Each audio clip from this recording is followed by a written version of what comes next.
সাতকালে কাকে একখানা গাগরি নিয়ে তিনি গিয়েছিল ভাগ্যবতী শ্রী যমুনায় জল আনতে। রাধারানী সখীদের কাছে ডেকে বলছে, ওই ললিতা ওরে বিশাখা শ্রী শ্রী মা লক্ষ্মী সম্প্রদায় জলানাটা ছিল আমার ছলনা, মনে ছিল বাসনা, রাজীব বিশ্বাস সাতক্ষীরা। যেন পথে দেখা হয় আমার কৃষ্ণ কালো। মায়েরা, আপনি আমি সংসার জীবনে কর্ম তো করতেই হবে। আমরা এগুলো সব ইউটিউবে সেই কর্মটা যেন নিজ ইন্দ্রিয় সুখের জন্য না হয়, সেই কর্মটা যেন হয় কৃষ্ণ সুখের জন্য। দেখেছেন, এই জন্য তত্ত্বে বলছে আত্ম ইন্দ্রিয় প্রতিবাঞ্ছা তারে বলি কাম, আর কৃষ্ণ ইন্দ্রিয় প্রতিবাঞ্ছা ধরে প্রেম না। কাম প্রেম দহুত বহুত অন্তা, কাম লোহাসম প্রেম নির্মল ভস্ম। অতহেব কপি মনের নাই কামনা গন্ধ, কৃষ্ণ সুর লাগি মাত্র কৃষ্ণের সঙ্গে সম্বন্ধ। আস্তে আস্তে কথা নয় মা, রাধারানী বলছে সখীকে জলানা ছিল ছলনা, মনে ছিল বাসনা, পথে যেন দেখা হয় কৃষ্ণ কালো সোনা। তাই তো ঘরের পূর্ণ কলসির জল ফেলে দিয়ে শূন্য কাগরিটা নিয়ে আমি গিয়েছিলাম ভাগ্যবতী শ্রী যমুনায় জল আনতে। সেই মাত্র কাগরিখানা আমি যমুনায় ডুবিয়েছি, হঠাৎ এক অপরূপ রূপের মানুষ আমি দেখেছি। জানিস, তার নয়ন তার বদনে নয়, আমার নয়ন তার কোটিতে নয়, আমার নয়ন হলো কৃষ্ণের রাতুল শ্রী চরণ কমলে। বাবা, কৃষ্ণের রূপের বর্ণনা দুই দিক থেকে হয়। এক হলো বদন থেকে, অমুখ মণ্ডল জিতি শারদ সুধাকর তরু রুচি তরুণতা, আর দ্বিতীয় খানা চরণ থেকে। তো সচরাচর আমরা অনেকেই কিন্তু রূপ সম্বন্ধে বুঝি না। তো জানে, সবাই বেশিরভাগ বদন থেকে রূপের বর্ণনা করে, আর আমি চরণ থেকে উপরের দিকে উঠবো। একটু উল্টো কথা বলবো আজকে। যারা সাধারণ তত্ত্বের কথা শুনতে চায়, অনেকেই আমার কাছে রিকোয়েস্ট করেছেন, বলেছেন দাদা যদি একটু তত্ত্ব কথা বলেন। আসলে তত্ত্ব কথা বলতে অনেকে বলে, অনেকে শোনে, কিন্তু সত্যি কথা কি জানে, এটা একমাত্র গুরুচরণ আশ্রয় না করলে এই সাধনে কেউ উঠতে যেতে পারে না। সবাই শোনে কিন্তু করে না, এটা দুঃখের ব্যাপার। যাই হোক, শুনতে চেয়েছেন, আমি একটু আত্মতত্ত্বের বর্ণনা করব। ভগবানের এই লীলার মধ্যে যে কি আধ্যাত্মিকতা আছে আমি বলবো, যদি আপনারা একটু কৃপা করে আস্বাদন করেন, যদি শ্রবণ করেন, আমি বলবো, একটু মন দিয়ে শুনুন। শ্রীমতী রাধারানী বলছে, আমার নয়ন তার বদনে নয়, নয়ন তার কোটিতে নয়, নয়ন হল গোবিন্দের রাতুল চরণ কমলে। আমি কি দেখলাম জানিস? শোন, আমি তোদের কাছে বলি, আমি দেখিল দেখিল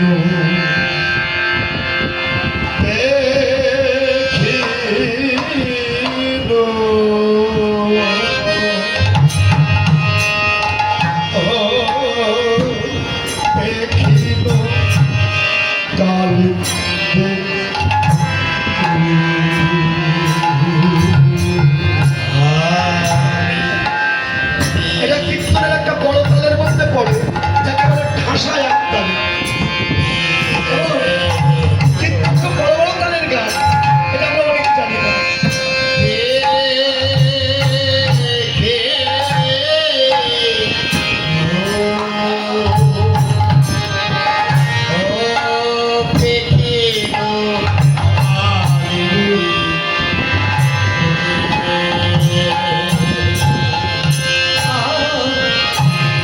শোনো সাজনী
যমুনার কুলে শুনলো সজনী, সজনী তোদের কাছে বলি শোন, প্রয়াগে ত্রিবেণী হেরি মজুবন ভুলে।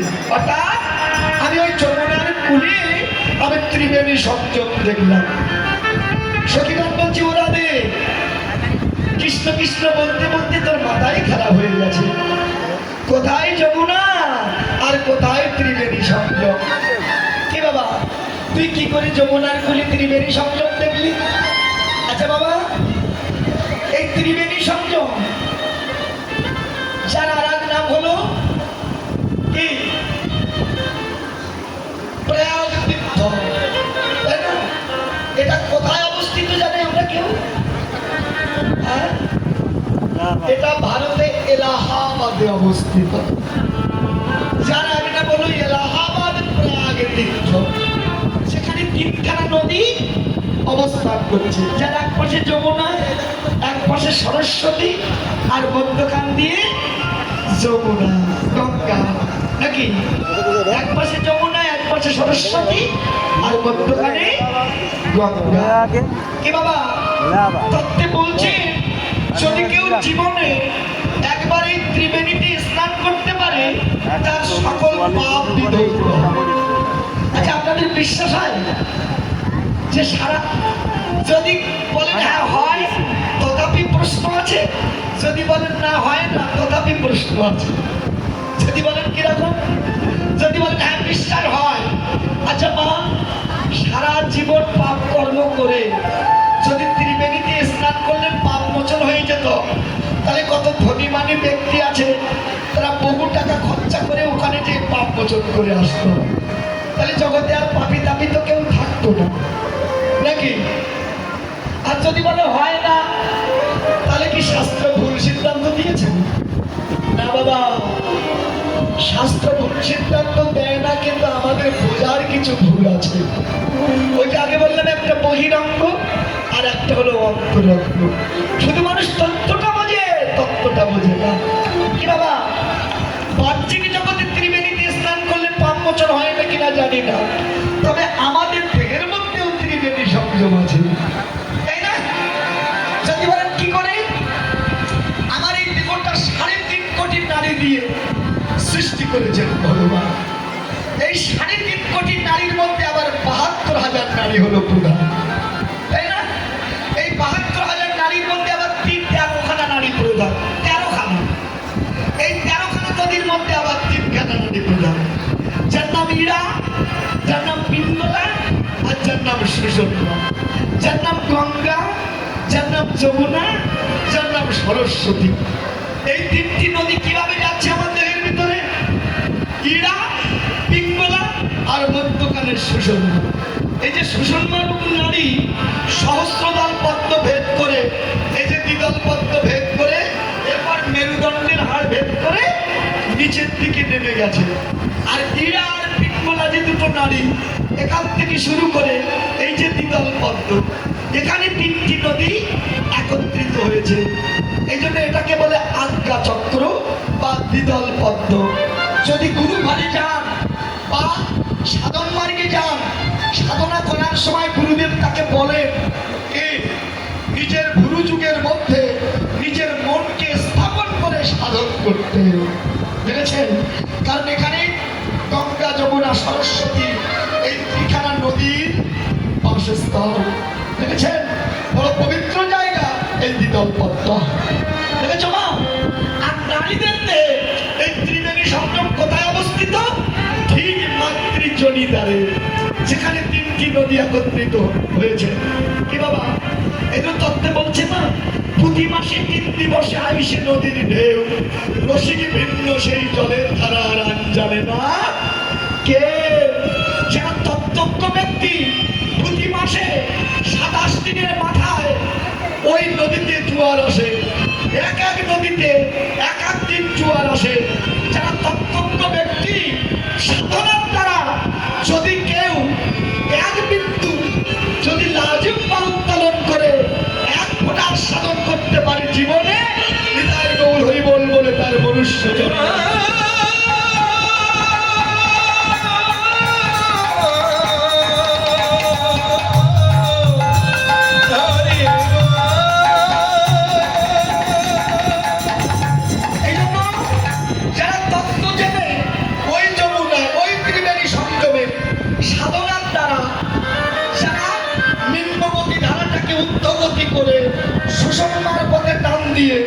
যদি কেউ এই ত্রিবেণী এই কল্পতে সে মিলাতে পারে তাই গৌর হরি বল বলে তার মনুষ্য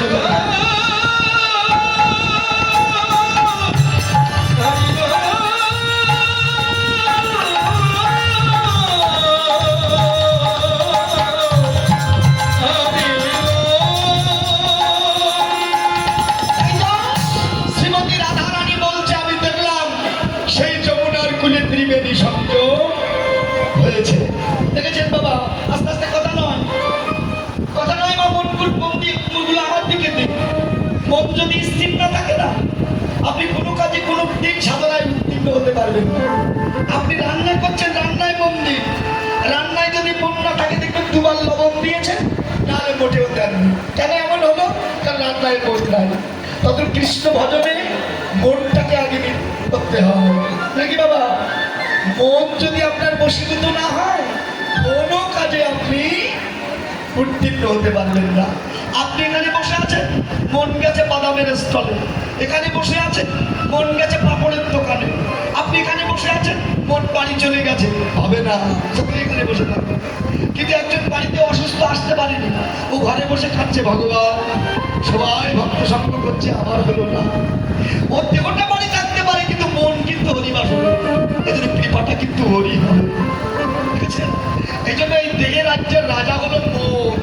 ও যদি আপনার সঙ্গ না দেয়, কোনো কাজে সফলতা আসবে না। যাই হোক, সবাই তো তত্ত্ব বোঝে না, আমি একটু বহিরঙ্গ দিয়ে আপনাদের বোঝাই।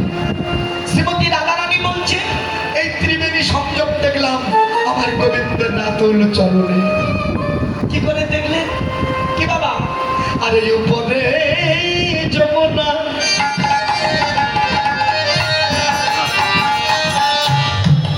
নিচে সরস্বতী, মাঝেতে গঙ্গা রয়, তার উপরে যমুনা,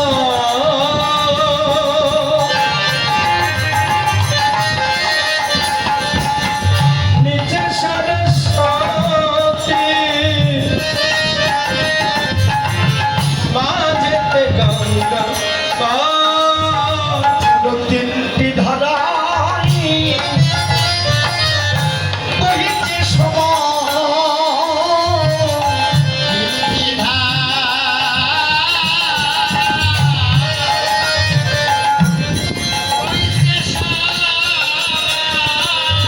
ওই গঙ্গা যমুনা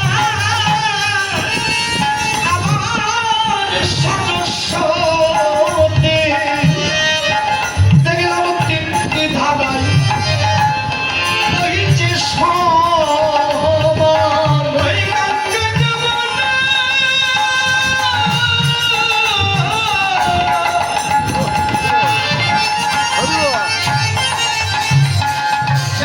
সরস্বতী, তিনটি ধারায় বহিছে সমান, যমুনা সরস্বতী, যমুনা সরস্বতী, তিনটি ধারায় বহিছে সমান।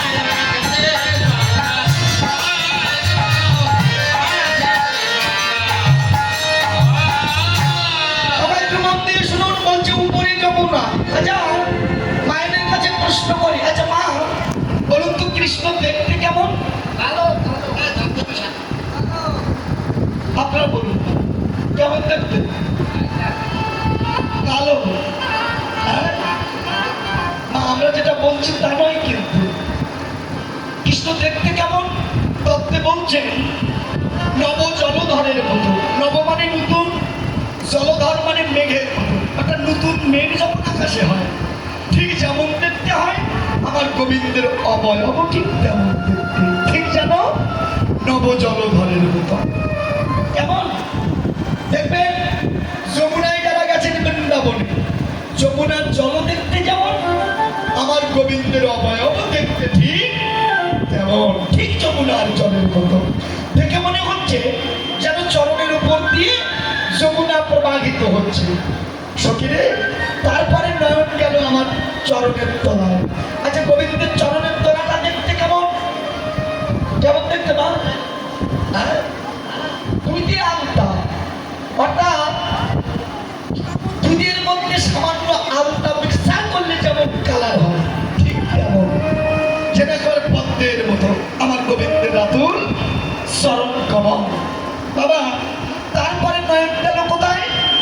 এই যে চরণের মধ্যখান, কি বাবা চরণের মধ্যখানটা দেখতে কেমন? যারা দেখবেন কালো রঙের মানুষ তাদের চরণে কিন্তু তিনটে ভাগ হয়, দেখবেন ওপরটা তো কালোই, তলাটা তো সাদা। এবার সাদা আর কালো মিশ্রিত হয়ে মধ্যখানে একটা ঘোলা ঘোলা রং হয়, মানে ওটা বর্ডার আর কি। তদ্রূপ রাধারানী বলছে আমি চরণের মধ্যখানে দেখলাম একটা ঘোলা ঘোলা আবরণ হয়েছে, যেন মনে হয় এই গঙ্গা প্রবাহিত হচ্ছে। কেন জানেন? কারণ গঙ্গার জলটা হলো ঘোলা ঘোলা। যারা গঙ্গায় গেছে, গঙ্গার জল এত পবিত্র, যার স্পর্শে, যার আস্বাদনে, যার দর্শনে মুক্তি লাভ হয়, তাই না বাবা? আমরা সনাতন ধর্ম তাই বলি। আচ্ছা বলুন, গঙ্গার জল এত পবিত্র, অথচ সেই জলে কত নোংরা, কত ময়লা, কত আবর্জনা ভেসে যাচ্ছে, কিন্তু ভক্তরা আনন্দে সেই জল আস্বাদন করছে। যারা সায়েন্টিস্ট তারা মনে করেছিলেন এই জলে এত ময়লা, এত জংলা জল, অথচ এই জল খাচ্ছে মানুষ, কেন মানুষের দেহে কোনো রোগ জীবাণু ছড়াচ্ছে না? কারণটা কি? তারা পরীক্ষা করে দেখেছিলেন এই গঙ্গার জলে এমন একটা বস্তু আছে যে সমস্ত দূষিত পয়জনগুলো নষ্ট করে দিতে পারে। যদি বিশ্বাস না হয়, এক বোতল গঙ্গার জল এনে আপনি ঘরে রেখে দিন, এক বোতল বৃষ্টির জল ধরে রেখে দিন, এক বোতল ডিপটয়েলের জল ধরে এনে রেখে দিন এক জায়গায়, 1 মাস 2 মাস 3 মাস পরে সব জলে পোকা জন্মাবে, কিন্তু গঙ্গা জলে জীবনেও পোকা জন্মাবে না।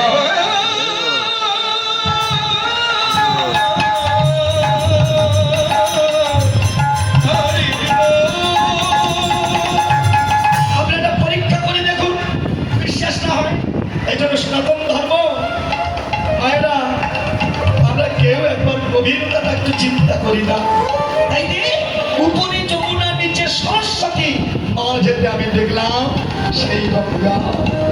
এই গঙ্গা জল আস্বাদনে কিতাব চালা দুরভূত হয়। যদি বলেন মশাই আমার তো পয়সা নেই, টাকা নেই, গঙ্গায় যাবো কি করে? তার জন্য ব্যবস্থা আছে। কি বাবা, যারা ভজনে গেছে, উপাসনায় গেছে, ঘরে বসে আমার দিকের ভিতরে সেই গঙ্গার জল সে ঘরে বসে আস্বাদন করতে পারবে। লালন ফকির কিন্তু এই জায়গা থেকে গানটা শুরু করেছে, কোন পাগলারে কি চাস না ওই পাগলের কাছে, তোরা যে যাবি পাগল হবি বুঝবি শেষে, তাই না? তাই এক নারকেলের মালা, তাই জল তোলা আর ফেলা বরফ বসে, তোরা যে যাবি সে পাগল হবি বুঝবি শেষে। দেখেছেন? এই জন্য যারা গুরুতত্ত্ব জেনেছে তারাই আমার দেহের ভিতরে কোথায় গঙ্গা, কোথায় যমুনা, কোথায় সরস্বতী, তারা গুরুতত্ত্ব জেনে সেই ধারাও আস্বাদন করতে জানে। এটা সবার দ্বারা সম্ভব নয়। তাই তো বলছে দেহতত্ত্ব না জানিলে তার রসিক বলে না, দেহের মধ্যে পঞ্চরসের ভাণ্ড আছে তুমি সন্ধান করলে না, পঞ্চরসের ভাণ্ড আছে তোমার দেহের ভিতরে, টক ঝাল নোনতা তিত মিষ্ট রূপ ধরে যারা রসের ধ্যান করে। দেখেছেন মা? যাই হোক, রাধারানী বলছে আমি সেই চরণ থেকে আর একটু উপরে উঠলাম। আচ্ছা মা, গোবিন্দের চরণের তলা থেকে একটু উপরে উঠলে কি দেখা যায় গো? কি দেখা যায় বাবারা বলুন? আমার গোবিন্দের চরণে আছে কি? এক জোড়া নপুর পরানো আছে, আছে তো? আমার ভগবানের প্রত্যেকটা অঙ্গ প্রত্যঙ্গে যে আভূষণগুলো আছে এক একটা তত্ত্ব জানেন। যত সময় আছি আমরা একটু আলোচনা করি, কারণ এগুলো না জানলে আমরা অনেকে বুঝতে পারবো না। এই যে গোবিন্দের চরণে যে নুপুর, মায়েরা আপনারা যখন নুপুর পরেন দুটো একই রকম নুপুর পরেন তো? নাকি না দুটো 2 রকম নুপুর পরেন? একই রকম। কিন্তু আমার গোবিন্দ তিনি ভগবান, তিনি নুপুর পরেছেন দুটো 2 রকম। আমরা ভাগবত পড়ে দেখবেন বা শাস্ত্র পড়ে দেখবেন দুটো 2 রকম নুপুর, একটা বড় একটা ছোট। আচ্ছা কেন এমন হলো বলুন তো? যদি কেউ 2 রকম দুটো নুপুর পরে তাহলে পাগল ছাড়া ভালো বলবে তো? কিন্তু আমার কৃষ্ণ ভগবান তাই রাজার ছেলে, অথচ তার চরণে 2 চরণে 2খানা 2 রকম নুপুর। কারণ কি? কারণ এই যে দুটো নুপুর এরা সাধারণ সোনার নুপুর নয়, এরা পরম বৈষ্ণব ভগবানের চরণ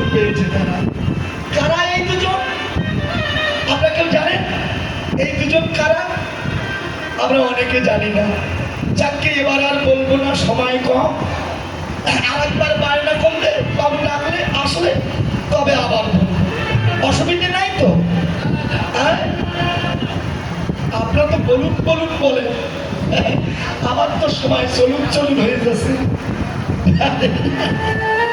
যাক, আপনাদের এত আশা, আমি আপনাদের বঞ্চিত করবো কেন? কি বাবা, তাহলে এই দুজন কে জানেন? এই দুজন হলো, একজন হলো কর্ণব ঋষি আর একজন হলো বিষা বসু। মনে থাকবে তো? আমি কিন্তু আপনাদের প্রশ্ন করবো এরপরে, মনে রাখবেন কিন্তু। দুঃখের বিষয় কি জানেন? আমাদের ছেলে মেয়ে অনেক শিক্ষিত হয়েছে, কিন্তু দুঃখের বিষয় হলো আমাদের সনাতন ধর্ম যথার্থভাবে জানার জন্য কোনো শিক্ষাঙ্গন আমাদের নাই, যার কারণে আজ আমাদের এই অধোগতি। আমরা লক্ষ লক্ষ টাকা খরচা করে ছেলে মেয়েদের বাইরে পড়াচ্ছি, ব্রিটিশ শিক্ষাকে আরো উন্নত করছি, কিন্তু আমাদের যে সনাতনী বৈরাগ্য শিক্ষা, এটা আর আমাদের সনাতন ধর্মের মধ্যে নেই, যার কারণে এই আমাদের দুর্দশা। এই জন্য আমি প্রত্যেক জায়গায় গিয়ে একই কথা বলি, শুধু কীর্তন দিলে হবে না বাবা, আমাদের প্রত্যেকের উচিত গ্রামে গ্রামে সমাজ সংগঠিত করা, প্রত্যেক গ্রামে গীতাভিত্তিক পাঠশালা তৈরি করা উচিত। কি বাবা, যাতে আমাদের ছেলেমেয়েরা যথার্থ শিক্ষা অর্জন করতে পারে। আমাদের সনাতন ধর্মকে বাঁচাতে গেলে আমাদের সবাইকে এগিয়ে আসতে হবে। কেমন? সবাই এক জায়গায় এসে জাতাজাতি ভুলে সবাই এক প্ল্যাটফর্মে এসে যাতে হরিনাম করতে পারি, এই পরিবেশ আমাদের সবাইকে তৈরি করতে হবে।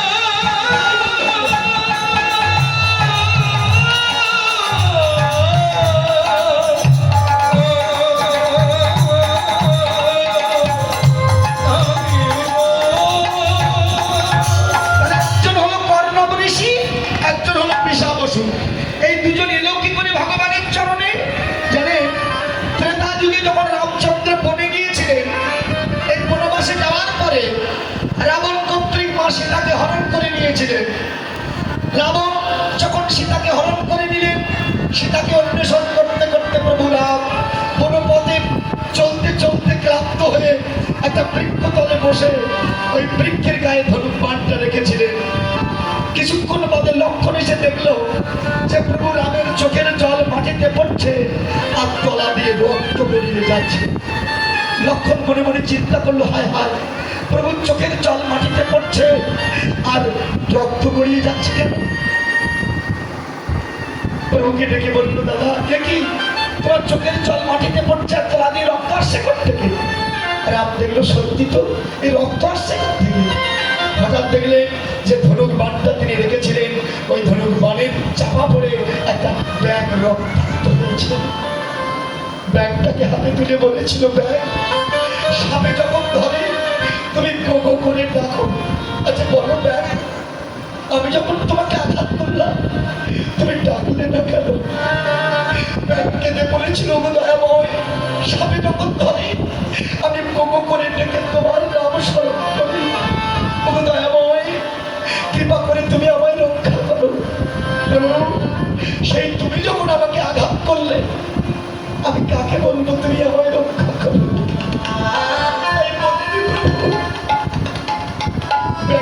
ভগবান ডেকে বলেছিল, আমি না জেনে না বুঝি তোমার অঙ্গে আঘাত করেছি, আমি ভুল করেছি। তুমি যদি চাও আমি তোমাকে নতুন জীবন দিতে চাই, বলো তুমি নেবে? ব্যাগ বলেছিল, প্রভু আমি জানি তুমি ভগবান, তুমি চাইলে আমার নতুন জীবন দিতে পারো প্রভু, কিন্তু আমি চাইলে তো তোমার হাতে পড়ার সৌভাগ্য অর্জন করতে পারি। আমি চাই না প্রভু। ভগবান বলেছিল, তুমি মানুষ হয়ে কথা বলতে পারো, তুমি তো সাধারণ ব্যাগ নও, সত্যি করে বলো তুমি কে? ব্যাগ চোখের জলে ভেসে বলেছিল, আমি আর কেউ নই, আমি হলাম কর্ণব ঋষি। আচমকে বলেন ভগবান, কর্ণব ঋষি, কিন্তু তুই ব্যাগ হলে কি করে? ব্যাগ থেকে বলেছিল, প্রভু একদিন আমি গুরুদেবের চরণ সেবা করছিলাম। চরণ সেবা করতে করতে অন্যমনস্ক হয়ে কখন যে আমার রোগের আঘাতে গুরু চরণ ক্ষত বিক্ষত হয়েছিল আমি বুঝতে পারিনি। আমার গুরুদেব আমার প্রতি অসন্তুষ্ট হয়ে আমাকে অভিশাপ দিয়েছিল, "ওরে পাপী, তুই যখন গুরু সেবায় পাগল হবি, আমি অভিশাপ দিলাম আগত জন্ম তুই ভেগজনি প্রাপ্ত হবে।" জানেন, আমি নয়ন জলে কেঁদেছিলাম। ওগো দয়াময়, এমন লঘু পাপী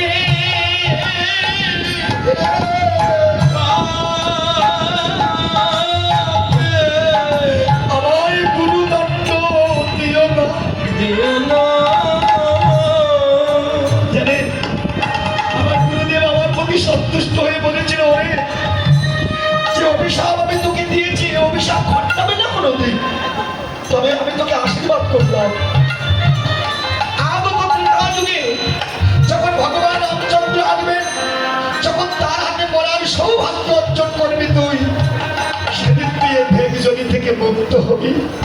ও, আজ এতদিন বাদে আমার সেই বনবাসনা পূর্ণ হলো।" ভগবান বলছে, "দেখ, বলো তুমি কি চাও, তুমি যা চাইবে তাই দেবো।"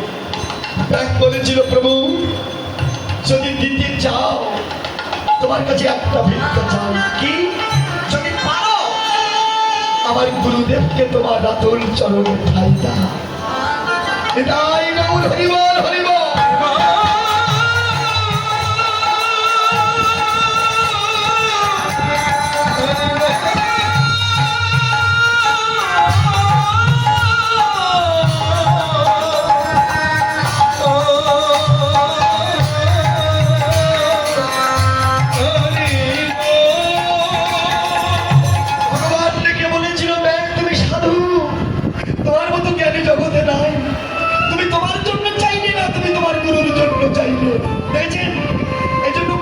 শিষ্য করে তারা কেন?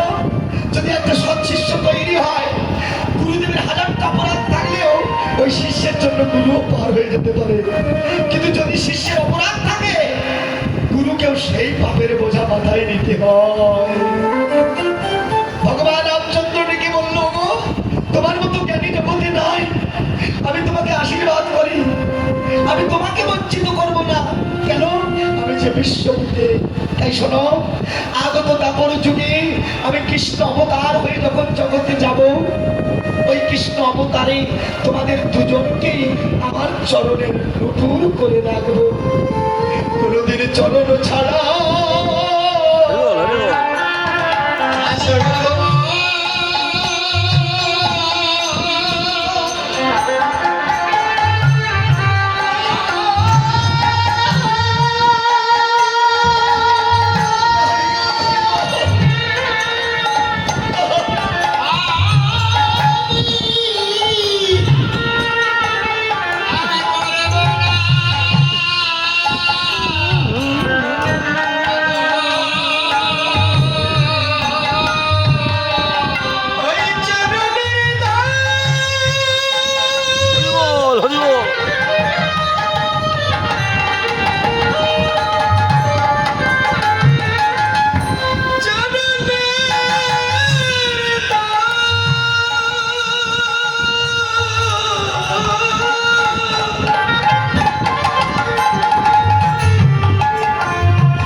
আমি যদি গোবিন্দ চরণের উপর হতে পারতেন রে, তাহলে আমার গোবিন্দের চরণ ছাড়া হতে আমায় হতো না কোনোদিন।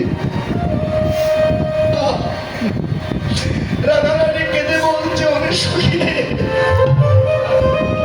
জানিস আমি তার থেকে আরো একটু উপরে উঠলাম, উঠে কি দেখলাম